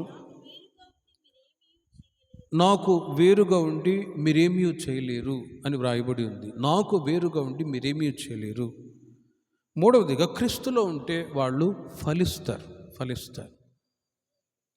క్రీస్తులో ఉంటే ఫలిస్తారండి. ప్రేమిన వర్లరా, ఫలించడము అంటే దేవుని ప్రజల జీవితాలలో క్రీస్తులోనికి నూతన సృష్టిగా మారి బాప్తిసం తీసుకొని దైవ మార్గంలో నడిపించబడుతూ ఉన్నప్పుడు క్రీస్తులో దేవుని ప్రజలైన వాళ్ళు ఫలిస్తారు. ఓసారి సంఖ్యాకాండంలో మీరు గమనించినట్లయితే అక్కడ ఇశ్రాయేలు ప్రజల మధ్యలో ఒక సమస్య. 12 గోత్రాలు ఉన్నాయి. వాళ్ళలో లేవి గోత్రాన్ని యాజకత్వం చేయటానికి ఎన్నుకున్నాడు. మిగతా గోత్రికులందరూ కూడా, ఇదిగో మోషే, అహరోను, దేవుడు మిమ్మల్ని ఎన్నుకున్నాడా, మమ్మల్ని ఎన్నుకోలేదా, మాతో కూడా దేవుడు మాట్లాడుతున్నాడు, మేము కూడా గొప్పవాళ్ళమే అన్నట్లుగా వాళ్ళు మోషే అహరోనుకు విరోధంగా మాట్లాడుతూ ఉంటే మోషే అంటాడు, సరే ఇవన్నీ ఎందుకు పంచాయతీ, మీరు గోత్రానికి ఒక చొప్పున ఒక కర్ర మీరు తీసుకొచ్చి పరిశుద్ధ స్థలంలో ఉంచండి. ఉదయానికే ఏ కర్ర అయితే చిగురిస్తుందో, మోషే చెప్పినట్లుగా 12 గోత్రాలలో 12 కర్రలు ఒక్కొక్క కర్ర తీసుకొచ్చి పరిశుద్ధ స్థలములో ఉంచారు. లేవి గోత్రములో అహరోను కూడా కర్ర తీసుకొచ్చి పరిశుద్ధ స్థలములో ఉంచాడు. మరుసటి రోజున ప్రేమిన వర్లారా 12 కర్రల్లో 11 కర్రలు ఉంచబడ్డట్టుగానే అలాగే ఉండిపోయాయి. కానీ అహరోను కర్ర మాత్రం అది చిగురించి పుష్పించి బాదాము పండ్లు గలదాయను. హల్లెలూయా. ప్రేమిన వర్లారా, అప్పుడు ఇశ్రాయేలు మిగతా గోత్రికులందరూ కూడా లేవి గోత్రాన్ని దేవుడు ఏర్పరచుకున్నాడని వాళ్ళు ప్రభునామాన్ని ఘనపరిచారు. క్రీస్తులో ఉంటే ఫలిస్తారు. అహరోను కర్ర దేవుని మందిరంలో పెట్టబడింది. దేవుని ప్రజలైన మీరు, మీ పిల్లలు దేవుని మందిరంలో రాగలిగితే, అక్కడ మీరు ఉండగలిగితే మీరు ఆత్మీయంగా ఫలించెదరుగాక. అక్కడ ఉన్న ఆత్మీయ అర్థాలు మీకు చెప్తాను. కర్రలన్నీ కూడా దేవుని సన్నిధిలో పెట్టబడ్డాయి. దేవుని ప్రజలైన వారికి ఒక సర్వోత్తమమైనటువంటి జీవితం ఏంటంటే నూతన సృష్టిగా మారి బాప్తిసం తీసుకొని, మూడవది దేవుని మందిరానికి వచ్చుచు పోవచ్చు ఉండే అనుభవం చాలా ముఖ్యం. 6 రోజులు పనికి వెళ్ళాలి, 7వ రోజున అది విశ్రాంతి దినము కాబట్టి ఆ రోజున ఖచ్చితంగా ఏ పని చేయకుండా దేవుని యొక్క సన్నిధికి రావాలి, ప్రార్థన చేసుకొని వెళ్ళాలి. విశ్రాంతి దినం. ఇలా దేవుని ప్రజలైన వాళ్ళు వచ్చుచు పోవచ్చు, దేవుని యొక్క సన్నిధిని విడవక ఉన్నప్పుడు వాళ్ళు ఆధ్యాత్మిక జీవితంలో దినదినము చిగురించి పుష్పించి ఫలించుదురుగాక. భౌతికంగా చెట్లు ఉన్నాయి, అవి కూడా చిగురిస్తాయి, పుష్పిస్తాయి, ఫలాలు ఇస్తాయి. దేవుని ప్రజలైన మనము కూడా అందుకే నీతిమంతులు ఖర్జూర వృక్షము వలె మూవవీదురు, లెబానోను మీద దేవదారు వృక్షము వలె వాళ్ళు ఎదుగుదురు, అభివృద్ధి చెందుదురు అని వాక్యం చెప్పబడి ఉన్నది. దేవుని ప్రజలైన వాళ్ళు, మీరు మీ పిల్లలు ఫలించు నిమిత్తమై దేవుని సన్నిధిలోనికి ప్రతిసారి వచ్చుచుపోవచ్చు ఉండాలి. అప్పుడు ఏం జరుగుతుందంటే దినదినము క్రీస్తులో ఫలించే అనుభవం. అంటే నూతన సృష్టి స్వభావాల్లో మార్పును దేవుడు కలగజేస్తూ ఉంటాడు. దేవునికి మహిమ కలుగును గాక. ఇంకా మీకు అర్థం అవ్వాలంటే ఆది కాండములో మీరు గమనించండి, 49వ వాక్యంలో యాకోబు ఆయనకు 12 మంది కుమారులు. వాళ్ళందరూ కూడా ఒక్కొక్కడు ఒక కుటుంబంలో 2-3 పిల్లలు ఉన్నారు. వాళ్ళందరికీ ఒకే స్వభావాలు ఉంటాయా చెప్పండి? ఉండవు. యాకోబుకు 12 మంది పిల్లలైతే వాళ్ళందరూ ఒకే స్వభావాలు కలిగి ఉండలేదు. కలిగి ఉంటే బాబెలు గోపురాన్ని కట్టేవాళ్ళేమో. అందుకే ఆ రోజున చూడండి, ఒక మాట చెప్తాను. దేవుడు సృష్టించినప్పుడు వాళ్ళందరికీ ఒకే భాష, ఒకే ఏక మనసు, ఏకతాత్పర్యంతో ఉన్నారు.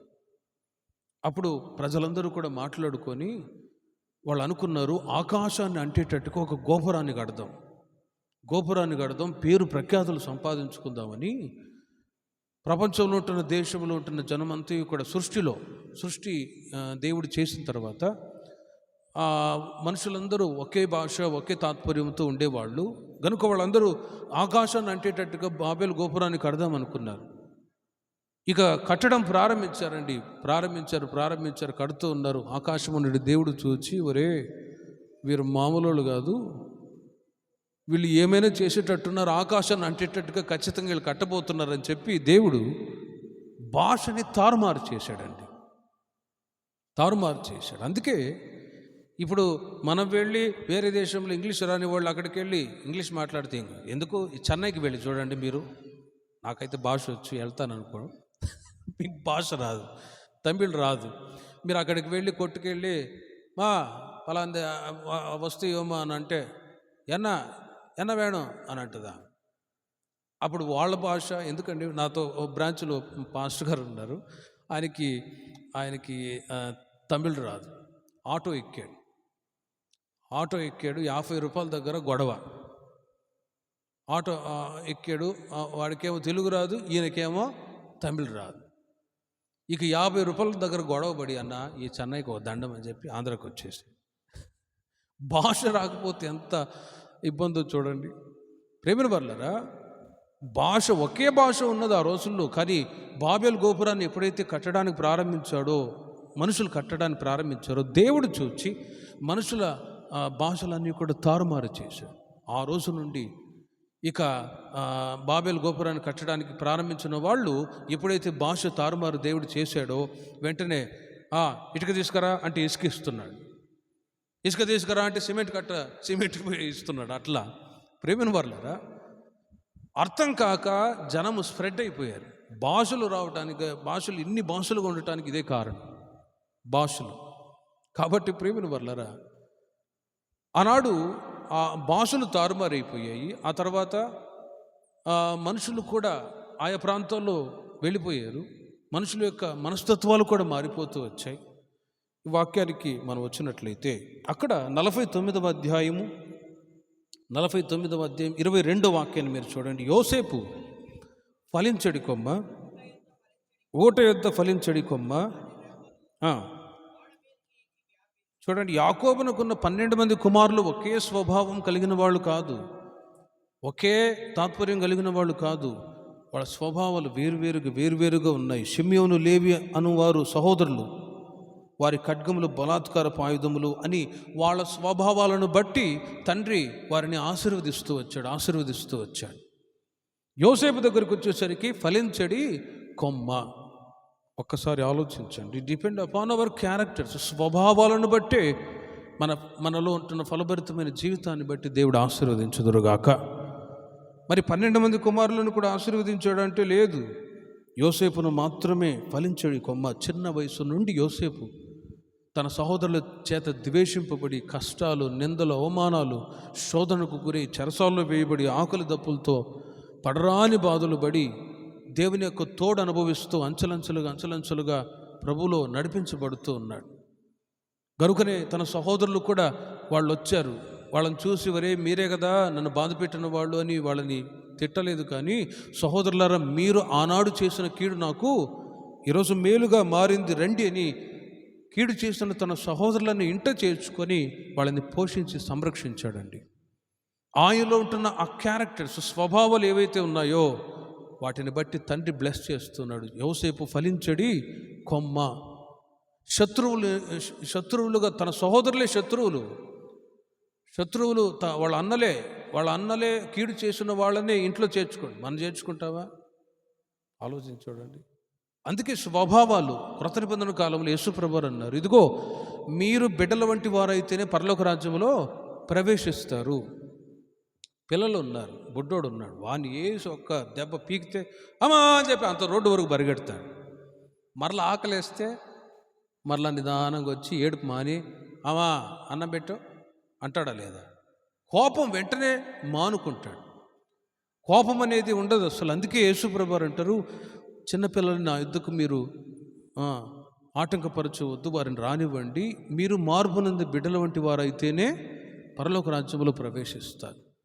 కాబట్టి ప్రియమైన వారలారా, క్రీస్తులో ఉంటే ఫలిస్తారు అంటే దానికి ఇదే అర్థం. ఫలించడం అంటే ప్రభులోనికి వచ్చిన తర్వాత, నూతన సృష్టిగా మారిన తర్వాత, శిక్షావిధి నుండి తప్పింపబడటానికి బాప్టిజం తీసుకున్న తర్వాత, ఇంకా యాజ్ అ డీపర్ ఎక్స్పీరియన్స్, లోతైన అనుభవంలోనికి దేవుని ప్రజలైన మనం క్రీస్తు యొక్క అడుగుజాడలో నడిపించబడుతూ ఎన్నో సంవత్సరాలకు గడిచి కొలది క్రీస్తు యేసునకు కలిగిన ఆ మనస్సు మనమందరము కూడా కలిగి ఉందముగాక. శత్రువులను కూడా క్షమించిన ప్రేమ కల్వారి ప్రేమ. యేసయ్య అంటాడు, తండ్రి వీరేమి చేయుచున్నారు, వీరు ఎరుగరు గనుక వీరిని క్షమించు అన్నాడు. ఫలించడం అంటే మన జీవితాలలో, మన స్వభావాల్లో మార్పు. ఆ స్వభావాల్లో ఉంటున్న దైవత్వాన్ని బట్టి దేవుడు మనల్ని, మన పిల్లల్ని, మన కుటుంబాన్ని దేవుడు ఆశీర్వదించుదురుగాక. తెస్సలోనికైలకు రాసిన మొదటి పత్రిక 4వ అధ్యాయం 16వ వాక్యం చూడండి.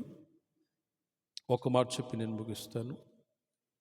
తెస్సలోనికైలకు రాసిన మొదటి పత్రిక 4వ అధ్యాయం 16వ వాక్యం. ఆర్భాటముతోను, ప్రధాన దూత శబ్దముతోను, దేవుని బూరతోను, పరలోకము నుండి ప్రభు దిగివచ్చును, క్రీస్తునందుండి మృతులైన వాళ్ళు మొదట లేతురు. చాలు, క్రీస్తునందున్న వారు మొదట లేతురు. క్రీస్తునందున్న వారు క్రీస్తునందు ఉండటం వలన కలిగే 4 ఆశీర్వాదాలు ఏంటో ఈ రాత్రి మీకు చెప్తున్నాను. 1, నూతన సృష్టిగా మార్చబడతారు. 2వది, క్రీస్తునందున్న వారికి శిక్షావిధి లేదు. క్రీస్తునందున్న వారికి, క్రీస్తులో ఉంటే వాళ్ళు ఫలిస్తారు. 3వది. 4వదిగా, క్రీస్తునందున్న వారు మొదట లేతురు. ప్రేమిన వారులారా, క్రీస్తునందు దేవుని ప్రజలైన మనం ఉన్నాం. క్రీస్తునందు ఉండడం అంటే ఇదే. ప్రభుని ఏమాత్రం విడిచిపెట్టకుండా మన జీవితకాలం అంతయు కూడా ప్రభుని హత్తుకొని మనము ఆయన అడుగుజాడల్లో నడిపించబడమే క్రీస్తుని హత్తుకొని ఉండడం. ఎన్ని కష్టాలు వచ్చినా, సమస్యలు వచ్చినా, నిందలు వచ్చినా, అవమానాలు వచ్చినా క్రీస్తుని వదిలిపెట్టకుండా, లోకం వైపు చూడకుండా, పాపం వైపు చూడకుండా, సాతాను వైపు వెళ్లకుండా క్రీస్తుని హత్తుకొని ఉండడమే క్రీస్తులో ఉండడం. క్రీస్తులో ఉన్నప్పుడు కొన్ని శోధనలు, కష్టాలు వస్తాయి. అయినా కూడా యేసుక్రీస్తు వారు జయించారు కాబట్టి ఆయన మనల్ని కూడా జయించడానికి శక్తి అనుగ్రహించుదురుగాక. వస్తాయి, నిందలు, అవమానాలు వస్తాయి. కానీ ఎట్టి పరిస్థితుల్లో కూడా క్రీస్తులో మనం క్రీస్తును విడిచిపెట్టి వెళ్ళిపోయే పరిస్థితులు ఉండకూడదండి. క్రీస్తు నందున్న వారు మొదట లేతురు. నూతన సృష్టిగా మార్చబడ్డ ఆ రోజు నుండి మనం కన్నుమూసేంత వరకు, ప్రభు రాకడ వరకు క్రీస్తులో మనం ఉంటాం. ఒక రోజున కన్నుమూస్తాం, సమాధిలో పెట్టబడతాం. యేసుక్రీస్తు రెండవ రాకడ ప్రత్యక్షమై దినాలు సమీపిస్తున్నాయి. ఆయన ప్రత్యక్షమైనప్పుడు క్రీస్తునందున్న వారు మొదట లేతురు. ప్రియమైన వారలారా, క్రీస్తునందు ఎవరైనా చనిపోతే వాళ్ళని చనిపోయారు అనంకాని నిద్ర అంటారు. ఈరోజు కూడా ఒక విశ్వాసి మందిరం దగ్గర ఓ పెద్ద ఆయన చనిపోయాడు, సమాధి కార్యక్రమం చేశాను. ఒక వాక్యాలు చదివాను. ఈ వాక్యాలే క్రీస్తు ప్రత్యక్షమయ్యే దినాలు. ఈ తండ్రి గారు చనిపోయారు. చనిపోయిన తర్వాత సమాధిలో పెట్టబడతారు. ఈ శరీరం మట్టికి మట్టి అయిపోతుంది, ఆత్మ దేవుని వద్దకు వెళ్తుంది. ప్రేమైన వాళ్ళ ఒక మాట చెప్తాను. బైబిల్లో ధనవంతుడు చనిపోయాడు, అతడు యాతన గల స్థలంలో ఉన్నాడు. లాజరు చనిపోయాడు, విశ్రాంతి స్థలంలో ఉన్నాడు. ఒక్కసారి ఆలోచించండి. ఈ ధనవంతుడు నీళ్లు ఇదిగో ప్రభువా, ఇదిగో లాజర్ని పంపించు, వాడు నా ఇంట నేను పడవేసే రొట్టె ముక్కలు తిని బ్రతికేవాడు కదా, అతను నా ఎద్దుకు పంపించి నాకు నీళ్లు దయచేయి అని అంటే, నువ్వు ఉండే స్థలం వేరు, ఆయన ఉండే స్థలం వేరు అన్నప్పుడు ఆ ధనవంతుడు బాధపడ్డాడు.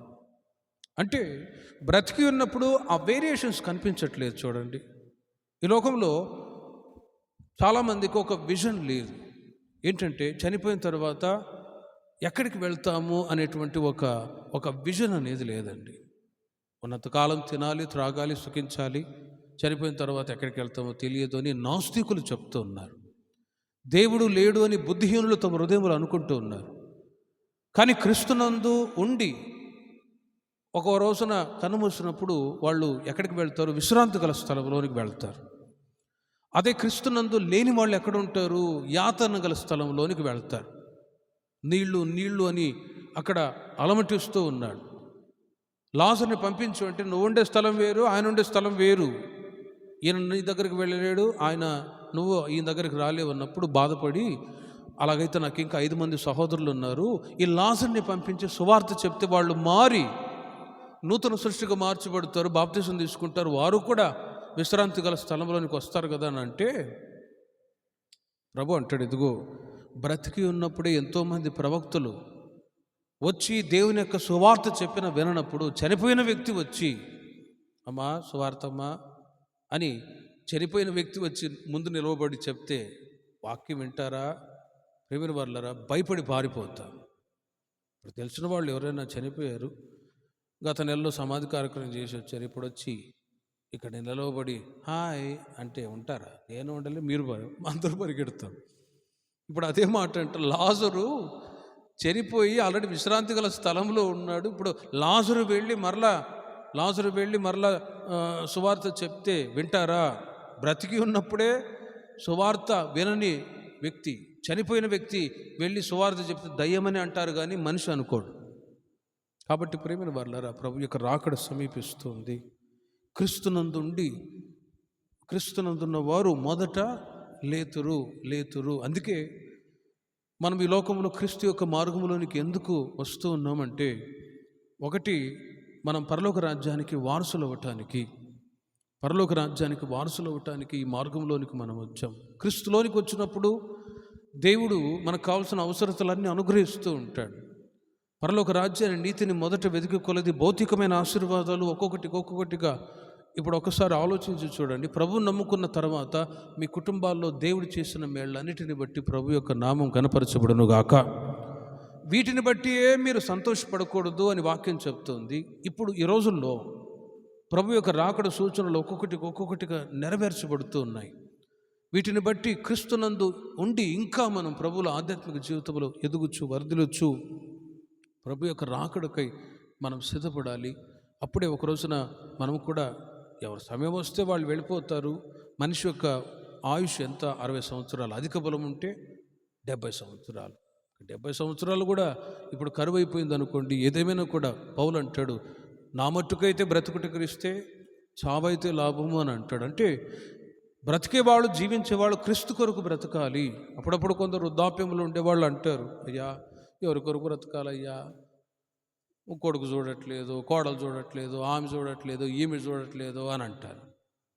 వాళ్ళకి ఇదే మాట, ఎవరి కొరకు బ్రతకాలి అంటే క్రీస్తు కొరకు. అందుకే పౌలు గారు అంటారు, జీవించువారికి మీదట తమ కొరకు కాక క్రీస్తు కొరకు జీవించాలి. అందుకే దేవుడు మనకు ఆయుష్ని ఇచ్చాడు, ఆరోగ్యం ఇచ్చాడు. వీటిని బట్టి ప్రభు యొక్క నామాన్ని స్తుతిస్తూ ఈ దైవభక్తి గల మార్గంలో క్రీస్తునందు మనం కొనసాగుతూ ఉండాలి. అప్పుడే ఒక రోజున మనం విశ్రాంతి గల స్థలంలోనికి వెళ్తాం. అట్టి కృప దేవుడు మనకు దయచేదురుగాక. ప్రార్థన చేసుకుందాం. విన్న వాక్యాన్ని బట్టి చిన్న ప్రార్థన చేసుకుందాం. ఎవడైతే